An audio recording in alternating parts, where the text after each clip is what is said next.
Long before CGI explosions, green screens, digital stunt doubles, or carefully curated social media personas, Hollywood relied on something much more raw. Real physicality, real risk, real presence. The 1980s produced a generation of action stars that didn't just act tough, they were tough. Their bodies were built in real gyms, their stunts were performed on real sets, and their fame was forged through sweat, bruises, and the kind of intensity that modern actors rarely experience. These men, Sylvester Stallone, Arnold Schwarzenegger, Bruce Willis, Chuck Norris, Jean-Claude Van Damme, and others, didn't become icons through special effects. They became icons because audiences could feel that what they were watching wasn't fake. But why did the 1980s produce this legendary wave of larger-than-life action heroes? What made them so different from today's perfectly polished, digitally enhanced stars? And how did a decade of grit, power, and physical extremes shape an entire generation of moviegoers? To find the answer, we have to step back into a world before cinematic shortcuts. A world where muscles weren't drawn on a computer, and danger couldn't be edited into existence. This is the story of why 1980s action stars were truly built differently. A world looking for heroes. When the 1980s began, America was emerging from a turbulent period. Economic struggles, political uncertainty, and cultural conflict. Audiences were hungry for escapism, for strength, for symbols of resilience and power. Hollywood seized that moment and delivered heroes who looked like they could take on the world. In an era shaped by the Cold War, action movies reflected a cultural mood of dominance, patriotism, and survival. These heroes weren't meant to be relatable. They were meant to be mythical. With towering physiques and unstoppable determination, they embodied the fantasy of one man defeating impossible odds. But what made these stars truly unique was that their power wasn't symbolic. It was physical. Their bodies weren't costumes. Their strength wasn't visual effects.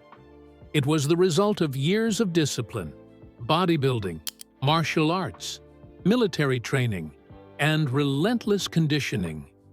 The men the world watched on screen were not characters crafted in studios. They were athletes, fighters, and competitors who brought real-world toughness into fictional stories. The Rise of Stallone. No one represented 1980s action more than Sylvester Stallone. Emerging from poverty in New York, Stallone had to fight for every opportunity. When he wrote Rocky in 1975, he was nearly homeless. He refused to sell the script unless he could play the lead, a decision that shocked studios that gamble paid off. Rocky won 3 Oscars, and Stallone became a symbol of the underdog who refused to quit. By the early 1980s, Stallone transformed himself physically for Rambo, First Blood, pushing his body past extreme limits to portray John Rambo, a silent soldier shaped by trauma and conflict. He performed many of his own stunts, broke bones during filming, and routinely trained up to 6 hours a day. His dedication was so intense that by Rambo, First Blood Part 2. In 1985, he had sculpted one of the most iconic physiques in movie history. Audiences believed Stallone could actually survive the dangers his character faced because Stallone himself had endured real pain to bring Rambo to life. If Stallone represented grit, Arnold Schwarzenegger represented pure physical dominance. A 7-time Mr. Olympia champion, Arnold was unlike anything Hollywood had seen before, standing nearly 6'2" with 240 pounds of muscle. He was the closest thing to a living comic book superhero. When Conan the Barbarian premiered in 1982, audiences were stunned. He didn't look like a movie star. He looked like a force of nature. But it was The Terminator in 1984 that changed cinema forever.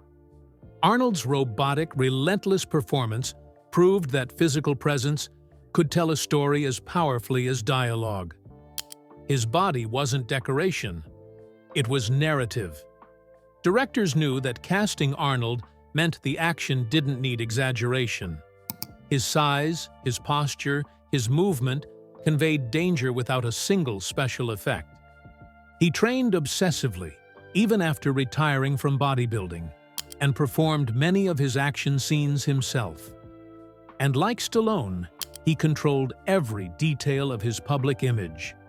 The era of the superhuman action star had officially arrived, and Arnold became the face of it. The martial arts explosion. While Stallone and Schwarzenegger dominated Hollywood with strength, another wave of 1980s icons emerged from the world of martial arts. Chuck Norris, already a world karate champion and close friend of Bruce Lee, brought real combat expertise to films like Missing in Action and Delta Force. He performed his own fight choreography, executed complex kicks and sequences, and became a symbol of unstoppable discipline. Then came Jean-Claude Van Damme, a trained kickboxer from Belgium who stunned audiences with his flexibility, speed, and athletic ability. His splits, spinning kicks, and acrobatic techniques were not camera tricks. They were the result of years of competitive training. His breakout role in Bloodsport, 1988, turned him into a global sensation. Van Damme represented a new kind of physical perfection, combining ballet-like grace with explosive power. Unlike today, where actors often rely on weeks of fight training for roles, these stars were lifelong martial artists. Their movements were precise because they came from real skill, not choreography designed to make an actor look skilled. Audiences could feel the authenticity, and it elevated every fight scene. Bruce Willis and the rise of the average man hero. By the late 1980s, a different kind of action hero emerged, one who wasn't a bodybuilder or martial arts champion. Bruce Willis shattered expectations when he starred in Die Hard in 1988. He wasn't massive or invincible. He was ordinary, barefoot, bruised, exhausted, but determined. And ironically, that made him just as iconic. But even Willis wasn't spared from the physical toll of action filmmaking. During Die Hard, he performed many of his own stunts, suffered hearing damage from loud explosions, and walked barefoot over real debris. The intensity of that shoot pushed him to his limits, proving that even the ordinary man action hero was still built from toughness not easily replicated today. The 1980s were known for something modern Hollywood often avoids: genuine risk. Sets were dangerous, explosions were real, and stunt teams were still developing safer systems. Many actors were injured during filming. Stallone broke ribs, noses, fingers, and tore muscles. Schwarzenegger suffered multiple injuries during action sequences. Van Damme cracked bones, pulled tendons, and practiced stunts that required extreme flexibility. On a modern movie set, digital effects replicate danger. In the 80s, the danger was often real. When a car crashed, it really crashed. When a building exploded, it really exploded. When a hero leaped from a helicopter, someone actually had to do it. No CGI, no filters, no shortcuts. One of the most defining differences between 1980s action stars and today's actors is the absence of CGI. In modern films, computer effects can create muscles, enhance stunts, and modify bodies. In the 1980s, everything audiences saw came directly from the actor's physical reality. That authenticity mattered.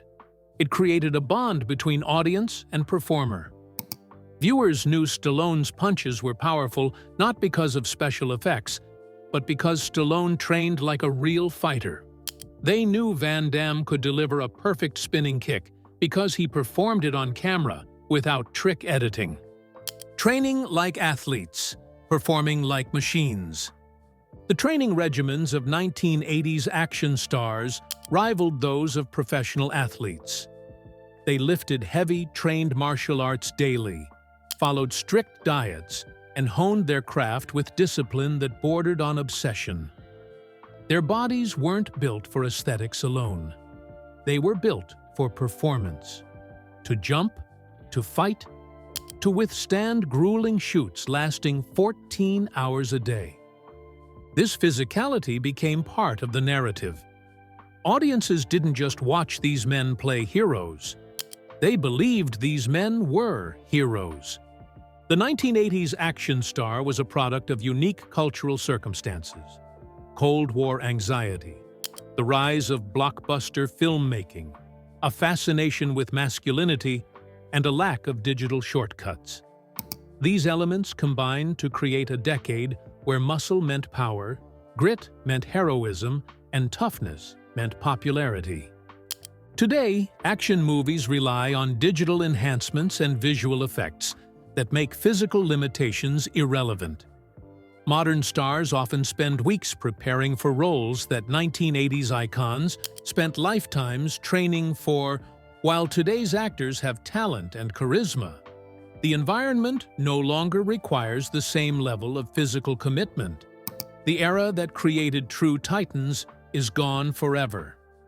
The action stars of the 1980s were built differently because the world around them demanded it. They weren't polished by technology. They weren't perfected by digital artists. They were crafted through discipline, danger, and the raw physical intensity of real life. Their legacy isn't just about muscles, explosions, or catchphrases. It's about authenticity. It's about a time when audiences believed in their heroes because they could see the truth behind the performance. And in a world that increasingly relies on illusion, the realness of those 1980s giants stands out even more. They didn't just entertain a generation, they defined it. And that is why 1980s action stars were truly, unmistakably built differently.